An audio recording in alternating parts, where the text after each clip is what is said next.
શું કહેશો?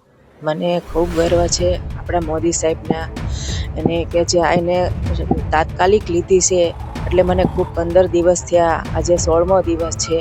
એટલે મને ખૂબ ગર્વ છે આપણા સેનાઓ માટે, આપણા મોદી સાહેબ માટે કે આ એક્શન લીધી. અને મને થોડીક શાંતિ થશે, પણ જે મારી માથે દુઃખ પડ્યું છે, મારી આખી જિંદગી મારી માથે દુઃખ પડ્યું છે, પણ હું એવું ઈચ્છું છું કે મારી કોઈ ભારત જે મારી સેના છે ત્યાં એની કોઈ દીકરી કે બેન કે પોતાની પત્ની કોઈ વિધવા ન થાય, નિરાધાર ન થાય, એવી મારી પ્રાર્થના છે કે આવું કોઈ દિવસ આતંકવાદી દીકરીને કોઈ આવું ન થાય, એવી મારી પ્રાર્થના છે કે આવું કોઈ દિવસ ન થાય. એનું પાકિસ્તાનનું નામ નિશાન મિટાવી દો.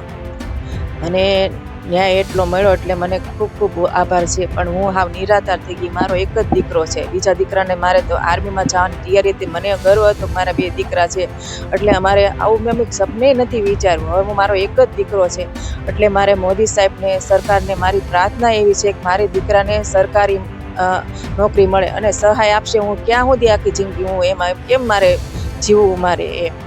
અને મારે તો જીવન તો મારું જીવનમાં તો મારું જીવા જેવું છે. મારા દીકરા હાટું મારે જીવવાનું છે, પણ મારા દીકરાને જો સરકારી નોકરી મળી જાય, અભિષેક છે એને મળી જાય, એવી મારે મોદી સાહેબને પ્રાર્થના છે. આ પહેલગામમાં હુમલો થયો આજે 15 દિવસ થયા છે. નરેન્દ્ર મોદી આજે સ્ટ્રાઇક લીધી છે રાત્રે 2:30 વાગે. મને આજે ખૂબ ગર્વ છે કે નરેન્દ્ર મોદીએ પાકિસ્તાન ઉપર હુમલો કર્યો છે. મેં મારા 2 સ્વજન ગુમાવ્યા, મારા પપ્પા અને મારા ભાઈ. એમને મને ખૂબ ગર્વ છે કે મોદી સાહેબે હુમલો કર્યો છે રાત્રે 2:30 વાગે. 9 આતંકીઓને મારી નાખ્યા છે આજે રાત્રે.